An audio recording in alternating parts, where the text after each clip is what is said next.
Бисмиллахи-рахмани-рахим. Қыркүйектің 14-і Арыстан баба ордасы. Бүгін міне Алихан деген өзімнің құрдасым, жерлесім, шығыс өңірінен болады. Осы Жайнақ ауылында Арыстан баба ордасында қызмет етіп жатыр. Алихан, сен келгеніңе 1 ай көлемінде болды, иә? 1 ай болды. Қой бағып жүр міне, жаңағыдей сиырларға қарап дегендей, астын тазалап, тезек шығарып, жалпы осы аталы жолдың қағидасын меңгеріп жатыр. Зияратқа барып келдің, яғни киім қағидасын толық киіп, Құран оқып, қамшыға ниет етіп дайындалып жатыр. Енді осы амалың, ниетің жаңағы жемісті болсын, сауаптан болсын. Жалпы енді Алихан, өзің туралы айтып кетсең, естуімше, енді өзіңнің айтуымша, Алланың, яғни Құдайдың көптеген хикметтерін көрген екесін, көп жағдай басыңнан өтіпті. Жалпы осы аталы жолға сен қалай келдің? Кім арқылы келдің? Не көрдің, не түйдің? Енді сөз өзіңде, ал кеттік. Мен негізі 5 жасымдан бастап немен көрдім, елестеп көре бастадым. 5 жасымдан бастап. Одан кейін өсе келе кішкене жаман жолға түсіп кеттік енді. Жаман жолға түсіп. Иә, енді бәріміз пенде болғаннан кейін болады ғой, қателіктер, кемшіліктер. Жаман жолға түсіп сөйтіп кішкене шебе айтып бүйтіп кеттім. Сол кезде 3 күн ауырдым қатты. Ауырған кезде үлкен мешітке кірдім, 3-ші күні. Үлкен мешітте 101 деме пайғамбар отыр екен де. 101 пайғамбар екен деймін. 100 шақты пайғамбар. Содан ішіне Мұхаммед пайғамбар келеді де маған қарай. Кірген кезде мен ассаламағалейкум деп қолымды созамын, ана кісі қолын беріп. Мен жатырмын, пайғамбар. Уағалейкум ассалам деп амандасып. Сен біздің не істеушісің, адасып деп сөйлеп неметті. Яғни көрдің? Иә. Мешітке барған кезде көрдің? Мешітке барған кезде сөйттім. Сені сонда ана теріс жолдан тура жолға шақырды, бері келді, иә? Сондай жағдай болды. Одан кейін кішкене біраз жыл неметпей кеттім де, жамандыққа жоламай кеттім де. Тағы да айтып бүйтіп жүріп. Одан қатты ауырдым, 1 жыл тамақ ішпей ауырдым. Осы туралы айтшы, 1 жыл тамақ ішкен жоқпын дейсің, сонда қалай болды ол жағдайдан қалай өттің сен? Мүлдем нәр татқан жоқсың ба сонда? Су ғой. Су, сосын кейін сүт ішіп отырдым болды. Басқа ештеңе ішкен жоқпын. Су мен сүттен басқа. Әлсіреген жоқсың, ауырған жоқсың? Әлсіреген жоқ. Былайғы бірақ салмақ кетеді ғой. Артып кетті. Иә. Бірақ әлсіреген жоқ. Бір қалыпты болып үйреніп алады екен адамымыз. Басында біраз немет жүрдім де, кішкене қысылып. Бірақ түн шыға беретін де, көрінген иіске, түтінге, сасық иіске. Сондайларға түн шығып, көп түн шығатын қалтамдан неме жүретін үнемі, сіркен жиі. Сонымен үшкірген кезде 15 минуттай айбат болып жүремін, одан қайтадан көтеріліп қалады. Енді 1 жыл ол деген тамақ ішпеген деген сен 1 жыл ашықтың деген сөз ғой. Қазір біз мысалы осы ата жолда ашығамыз ғой. Ораза ұстаймыз, ашығамыз. Дәл сол сияқты сен сонда 1 жыл ашықтың, тек су мен сүт қана іштің, нәр татпадың, тамақ ішпедің, яғни сен тазарудан өттің ғой, бір сөзбен айтқанда. Енді ол деген оңай жағдай емес. Айналаңдағы бүкіл иістердің барлығын сезетін сондай бір деңгейге жеттің ғой. Сондай немене болды. Бірақ негізі өзім бала кезімнен немене болдым да, тамақтың ішіне немесіне нет қойдым да, сразу. Жемейтін тамақ, жегім келмеген тамақ жемейтін итере салатын. Бала кезімнен сондай болды. Содан ғана немен ауырғаннан кейін жазылғаннан бір кісіден жазылдым апайдан. Апайдан маған сол апайға ақырғы күннен 5 минут сайын күн шыға бердім де. Алдында 15 минут жақсы жүретім ғой. Ақырғы неметкен күнде қаралған күні сіркен жиын 5 минут сайын танауыма тыға бердім қайта-қайта. Сосын кейін білдім де, бүгін бір жерге бірдеме істемесем кетіп қалам деп ойладым ар жаққа. Ол неге кетіп қалам деген ой болды. Содан сөйтіп бір сол кісі ұшықтайды деген естігенмін, сол кісіге бардым, бала ұшықтайды деген екен, бір мүмкін ұшынған шығармын бірдеме деді. Барғанда ана кісі тамағында неме етіп тастаған деді, буып тастаған деді, нерв тамырларымды буып тастаған дейді, түйнеп тастаған дейді. Қалқындырып тастаған сені деп, қатты қылқындырған деп. Сонда кім қылқындырған? Аруақтар қылқындырған деп. Аруақтың қыспағы ғой. Аруақтың қыспағы дейді. Сен түзелмесең, жақсы жолға түспесең, дін жолына немеге түспесең, өлесің деді, енді ұзын сөздің қысқасын дегенде. Өзің түзелмесең, менің емдегенім, менің неткенім саған ештеңе нетпейді. Мен саған жай ғана неме етіп беремін. Енді ары қарай өзің шешесің деді, тағдырдың өз қолыңда деді. Соң намаз оқып кеттім.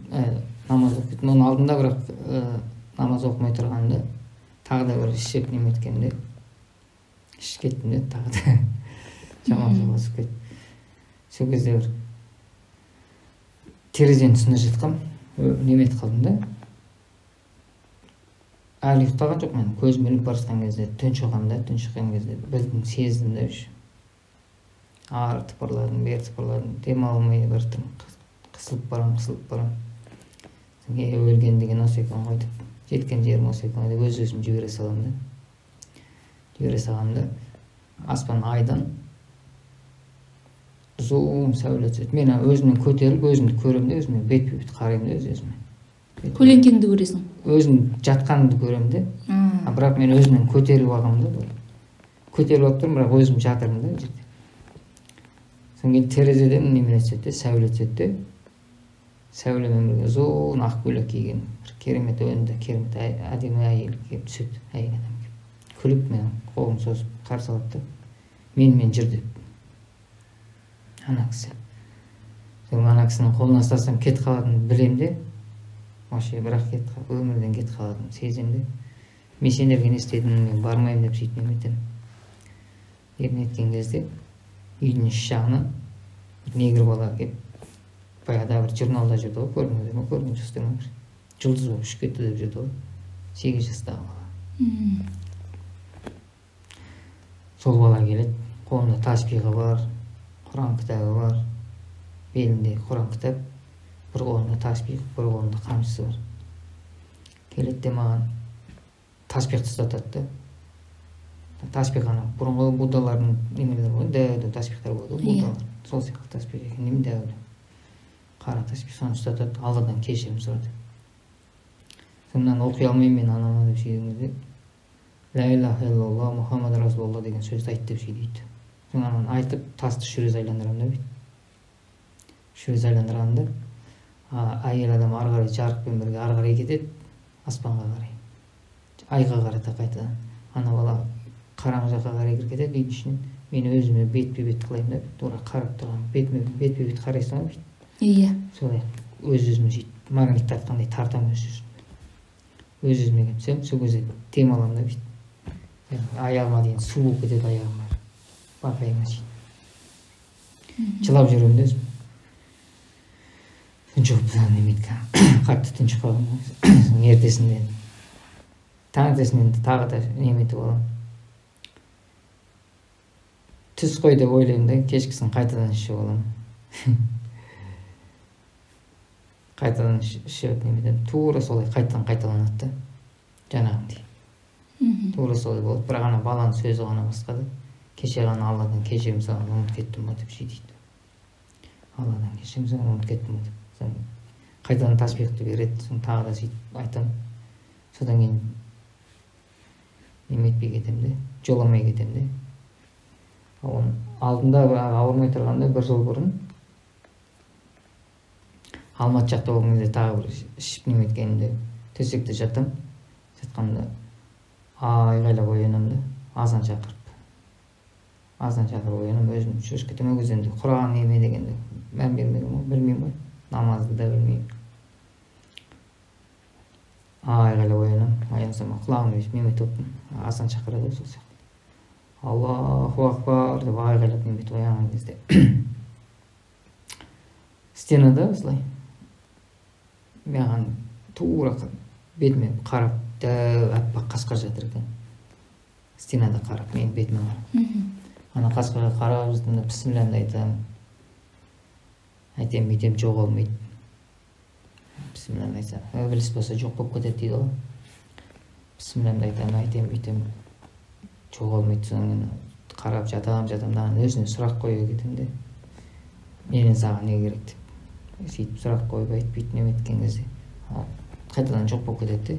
Қайтадан стена болып тұрып қалады, аппақ стена. Сонда арғы бөлмеде ағам жатқан. Екінші бөлмеде. Ағам жатқанын біліп қоямын да, ояу жатқанын.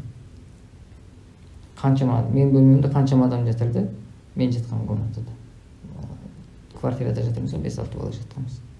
Олардың бәрін ұйықтап жатқанын білемін де, бір арғы комнатада жатқан ағамның ояу жатқанын біліп қоямын да.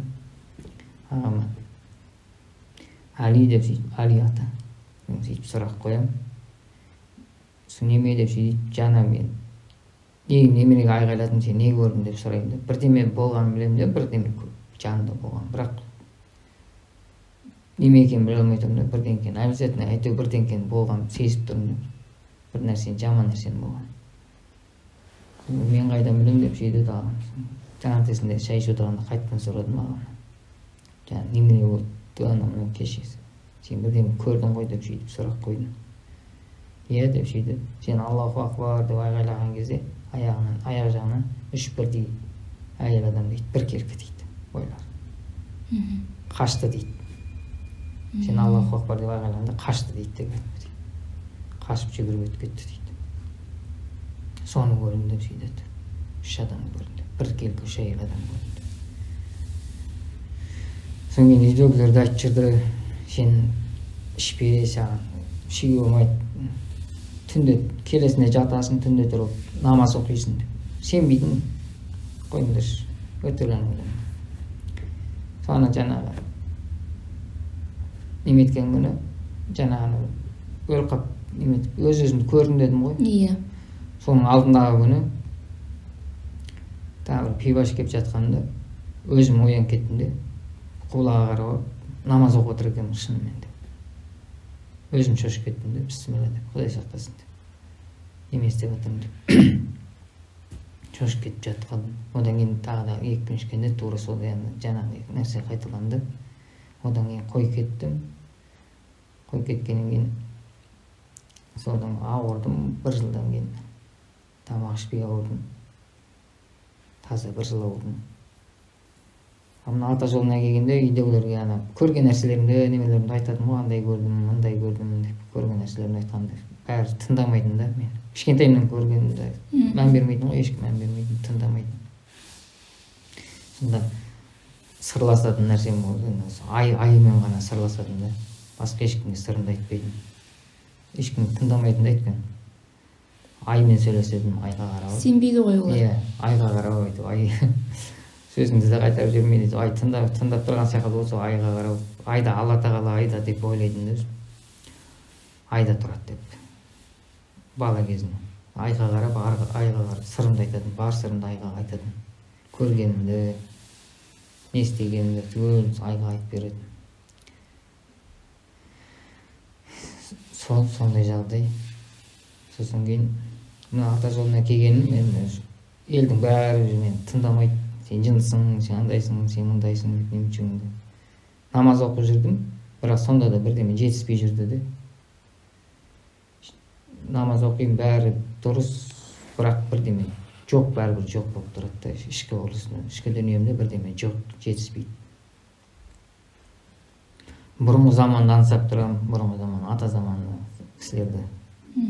Сол салттарды, атпен жүрген адамдар бір-біріне аралап, домбыраларын арқаларын асып, өлең айтып, алтыбақан теуіп, неме жатады, киноларды көрсетеді. Иә.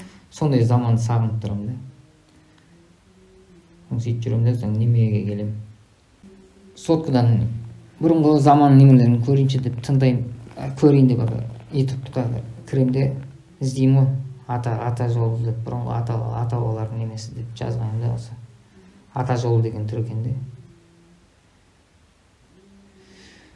Сосын кіріп не дедім, Тоқберген атаның немесіне кіріп, кісілердің немелерін тыңдаймын, айтайын. Сосын күліп жүрдім, өзім тыңдап отырдым да.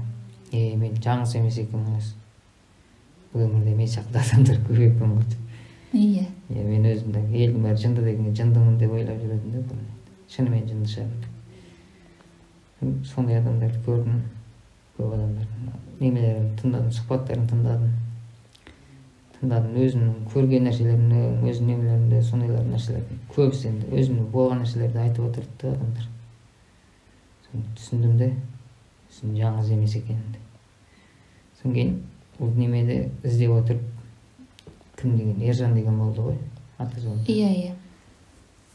Сол кісіге шықтым, өмірін немеден тауып алдым да. Интернеттен тауып, ол кісіге шығып едім, қай жақтыкісің деп сөйледі, Семейдікімін дедім. Соң ол кісі Мұратхан ағаның нөмірін беріп, сол Мұратханмен сөйлес деп. Біздің жақтікі емессің, сен сол жақтыкісің, сол жақтан сөйлес деп.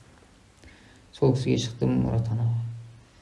Ол кісімен сөйлесіп жүріп, содан кейін зікірді қалай нетуге болады, солардың бәрін сұрап біліп алдым. Қалай көресіздер, зікірде көрдім дейсіздер, сол қалай көрінеді, ол не нәрсе көрінеді деп сұрап алдым. Соң айтып берді, шырақ жақты ойласаң көзін жұмып отырасың. Соң сөйтіп немете бастадым. Басында бір жағынан сенген жоқпын, тексергім келді негізі. Көрейінші осыны, қалай, шын нәрсе ме, өтірік нәрсе ме деп. Көрген кезде екі апа кірді де, бастарынан немере, үлкен немерелер болады ғой. Неме деп еді. Кимешек сияқты басын үлкен қылып сондай орап киіп алатындар ма бастарына? Екі апаны көремін де. Селк ете қалып, шошып кетемін бірінші көргенде. Шошып кетіп, есім жиып аламын. Ертесіне қайтадан сөйтіп кіре бастаймын. Зікірге. Қайтадан сөйтіп кіремін. Қызық көре бастадым да. Не қызық бар бұнда деп. Сөйтіп. Одан кейін Тоқберген атаны көремін де, мен судың ортасында суға батып тұр екенмін де. Денем ғана шығып тұр да, судан былай. Суға батып тұрамын. Суға батып тұрғанда сол кісі келеді. Үстінде ұзын көк емес шапаны бар, басында Тоқберген ата екен деймін, бірақ басында анандай бүйтіп тұратын. Хандар киетін сияқты ма бұрынғы? Иә, сол сияқты шапкасы бар екен деймін басында. Сол кісі келеді қасыма. Қолында таяғы бар. Соң мені немеден судан көтеріп алады дейді, спокойно қолына ұстайды. Өзі ана кісі бірақ судың бетінде жүр екен де, суға батпайды. Судан мені көтеріп алады да, маған болды, қорықпа, жүре бер, батпайсың. Жүре бер деп сөйтіп айтады ана кісі. Тоқберген ата. Сөйтіп жүріп кетемін да ары қарай. Судың бетімен басына қорқақтап тұрамын, бір-екі шап қойып, қорқақтап басамын да, суға батпайтынын сеземін де, жүріп кетіп бара жатырмын ана кісінің артынан. Кетіп барадым. Сөйтіп жүремін, үйдегілер одан кейін қарсы шығады маған. Сен баяғы шырақ жаққанды қайдан көрдің, намаз оққанды. Сен басқа дінге кіріп кеткенсің, сен сөйтіп кеткенсің, сен бүйтіп кеткенсің деген әңгіме шығады. Одан намазды бәрін қайтадан тастап кетемін деп. Үйдегілерге ашуланамын да. Ендеше намазды да оқымаймын деп. Шырақ жақтырмасаңдар, намазды да оқымаймын деп, сол күнше намаз оқымай кетемін. Одан кейін қайтадан ашуланып, ауыратын шығардым да. Басым ауырады, аяқ қолым тартылады. Ашуланып қалсам болды, аяқ қолым тартылып қалады, сондай шығарып алдым. Адам сөзін көтермейтін болдым. Содан кейін осы Мұратхан аға шықтым осы биыл, осы келердің алдында. Осылай қарай. Мұратхан аға шығып, Мұратхан аға осылай не істесем болады, мен сіздер жаққа барсам ба деп едім, анау сөйтіп. Неткенде Мұратхан аға айтты. Мен жақта не іздейсің? Мен жақта неме жоқ. Жататын орында жоқ саған анамда, мен жақта не іздейсің? Орда жоқ менің жанымда. Сен одында жолдан адасқың келмесе, Тоқберген атана қарай бар деп сөйтеді. Осы биыл ма? Иә, осы биыл. Келердің алдында. Келердің алдында 3-4 күн бұрын сөйтіп айтты да. Тоқберген атана қарай бар, жолдан адасқың келмесе деп сөйтеді.